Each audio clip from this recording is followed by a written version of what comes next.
Cikal bakal Setia Hati Terate adalah Setia Hati Pemuda Sport Club (SHPSC), perguruan pencaksilat yang didirikan oleh Bapak Harjo Utomo, warga desa Pilangbango, Kecamatan Kartoharjo, Kota Madiun, pada tahun 1922. Beliau merupakan murid dari Ki Ngabehi Surodiwirjo, pendiri aliran pencaksilat Setia Hati, SH, lebih dikenal dengan nama SH Winongo, yang berpusat di Desa Winongo, Kecamatan Manguharjo, Kota Madiun. Desa Pilangbango pada era pemerintahan kolonial Belanda merupakan sebuah desa yang berada di wilayah Kecamatan Wungu, Madiun. Sekarang, Desa Pilangbango berubah status menjadi kelurahan, masuk wilayah Kecamatan Kartoharjo, Kota Madiun.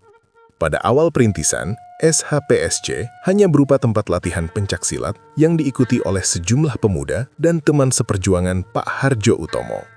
Berbekal ilmu pencaksilat Joyo Gendilo Ciptomulyo, ciptaan Ki Ngabehi saat beliau berguru di SH Winongo, beliau mengumpulkan pemuda setempat untuk digembleng ilmu kanuragan. Dokumen yang dimiliki KRATA Tarmaji Budi Harsono Adinagoro SE, Ketua Umum Setia Hati Terate Pusat Madiun, menyebutkan latihan pencaki yang digelar Pak Harjo Utomo saat itu secara implisit diformat sebagai ajang pembekalan, basis pemuda untuk melawan penjajahan Belanda. Jiwa patriotisme yang berada di dalam dada beliau tidak rela tanah air tercinta dijajah bangsa lain. Demi memenuhi dharma bakti kepada bumi pertiwi, setelah membuka tempat latihan di Pilangbango, beliau juga membuka tempat latihan pencaksilat di daerah lain seperti Loceret, Nganjuk, Pare, Kediri, dan beberapa kota lain di Jatim.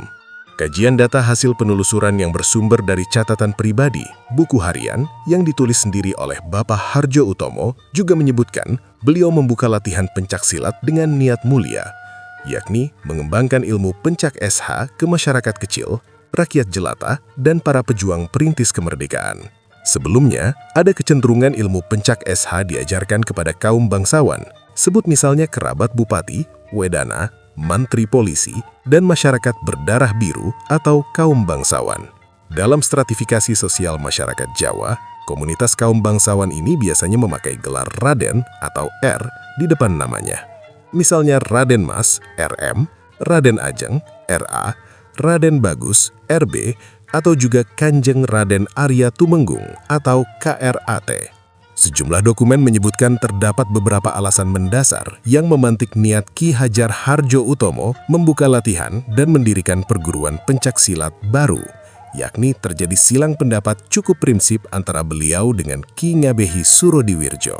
Selain alasan tersebut di atas, Harjo Utomo tidak sependapat jika ilmu SH diajarkan kepada anak-anak Belanda, sebab hal itu bertentangan dengan prinsip beliau yang ingin menjadikan pencaksilat sebagai basis pelatihan pemuda dalam rangka menyusun kekuatan melawan penjajah. Ditengarai, lantaran keberanian Harjo Utomo membuka tempat latihan baru ini, beliau dan siswanya sempat diolok-olok sebagai kelompok SH Murtad, artinya tidak setia atau ingkar. Pada tahun 1924, Bapak Harjo Utomo baru memberi nama latihan pencaksilat yang didirikan itu pada tahun 1924 dengan nama Setia Hati Pemuda Sport Club. Nama itu disingkat oleh beliau sendiri dengan singkatan SHPSC. Itu setelah beliau bertemu dan berdiskusi dengan Amin Kuseri, seorang guru SR atau sekolah rakyat di Pare, Kediri. Di tempat ini, beliau juga sempat membuka tempat latihan. Dalam buku hariannya itu, beliau menandaskan, sekalipun pemberian nama perguruan pencaksilat SHPSC terjadi di Pare, Kediri, pusatnya tetap berada di Pilangbango, Madiun, kediaman beliau.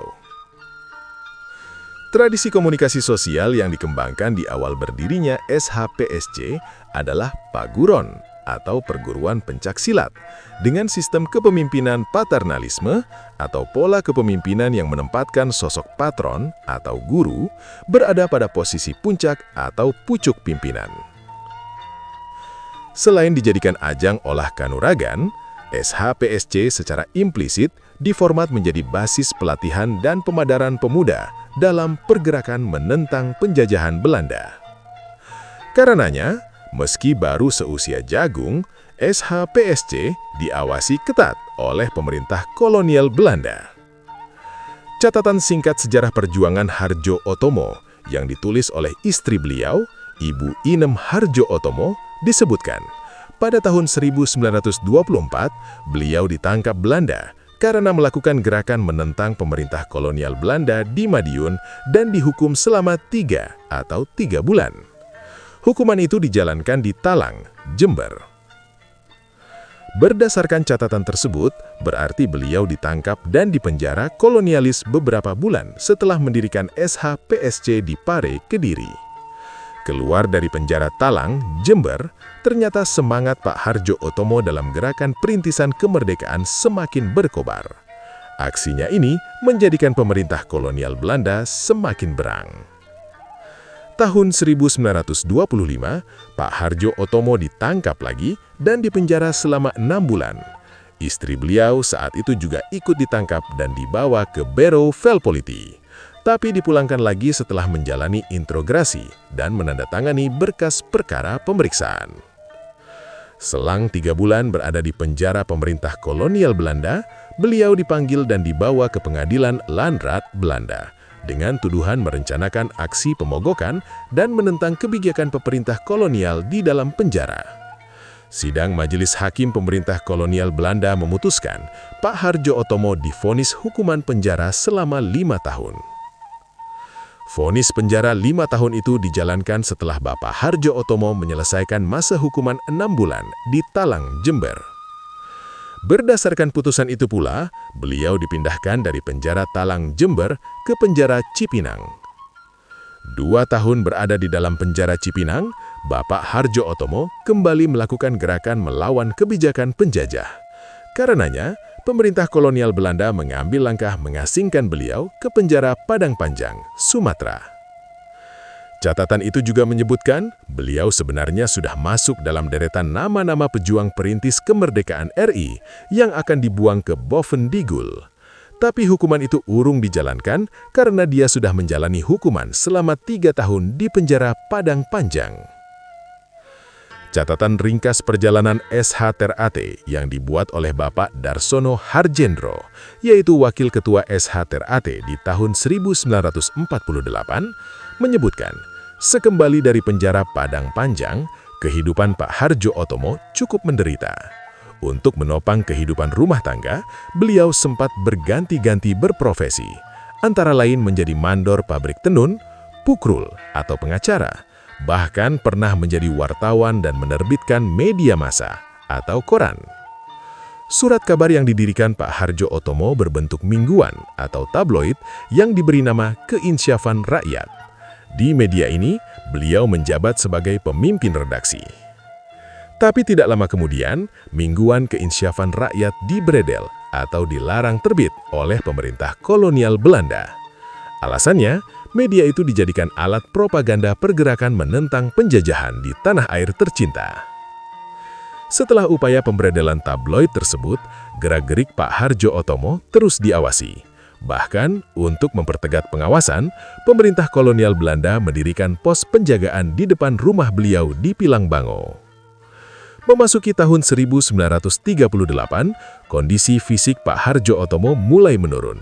Dia menderita sakit stroke dan separuh badannya tak bisa digerakkan. Karena keterbatasan itu, kegiatan SHPSC diamanatkan kepada sejumlah siswanya. Konsep kepemimpinan kolektif kolegial atau teamwork mulai dikembangkan guna mengisi kevakuman posisi tampuk pimpinan. Pada masa pendudukan Jepang, tahun 1942, SHPSC berganti nama menjadi Setia Hati Teratai, SH Teratai. Nama ini merupakan usulan Suratno Sorengpati, tokoh perintis kemerdekaan dari Indonesia Muda, salah satu siswa SH Teratai saat itu.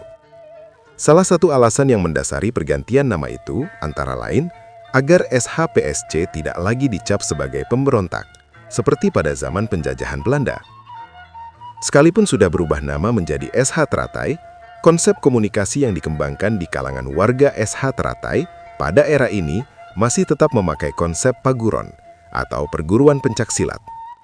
Hierarki kepemimpinan masih dipegang guru, dalam hal ini Pak Hardjo Otomo. Tahun 1948, atas izin Pak Hardjo Otomo, Pada bulan Juli 1948, digelar konferensi atau musyawarah antar warga SH Teratai di kediaman beliau di Pilang Bango, Madiun.